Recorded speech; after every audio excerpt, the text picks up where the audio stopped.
Joined here with Hilltopper head coach Andre Cook. Coach, you start the Harlan Conference season off 1-1. You get back on track with that big victory at Panhandle State just before the break. Talk about where the team is at this moment.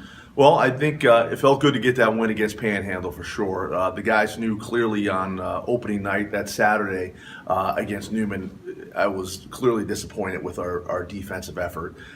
We know Newman could score. They have three very high potent guards that can shoot it real well, and some inside guys that are tough. But to give up 108 and just foul all over the place and give up over 50 free throws really was ridiculous. So we talked about that Saturday night, Sunday, and clearly I was happier with our defensive effort and concentration. We made a few adjustments, and we did a good job against Panhandle. Panhandle's a dangerous team, and to win that game by over 30 and get everybody in, and everybody kind of had a good feeling heading on the bus for that 10-hour trip before Christmas break.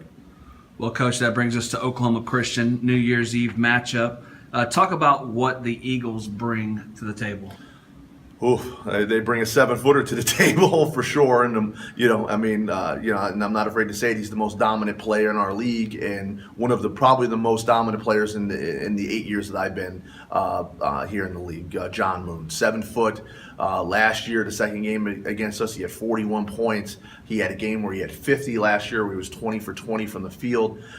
Just a dominant player. They are using him a little bit differently this year with a new coach, but still, he's their best player. He's the guy that we have to figure out how to guard. But they surround him with Elijah Strickland, who's a very good player, Jordan Box, who's back from injury last year, and a couple new guys, freshmen and transfers that allow them to be a very good basketball team. That'll be a good challenge for us on New Year's Eve.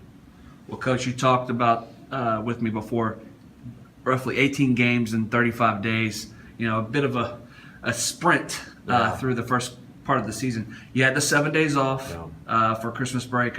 What does that do for your team? I think it helps with just everyone needed a week off, including the coaches. I could really just speak for myself that we had 15 regular season games to get ready for, and 3 exhibitions. So just think about how much film that is over a 35 to 40 day span.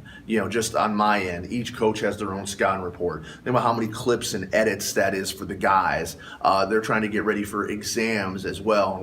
We've got scouting reports, and we're not the only team doing that. So I know everyone's working hard, but to have that all that information processed in a 35-day period was a lot for everybody. This week allowed us all to get refreshed, rejuvenated, and energetic. And now it's the grind of league games, 16 league games over the next couple months.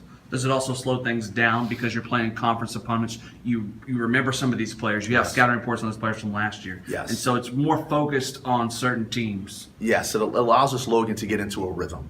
We play Saturday.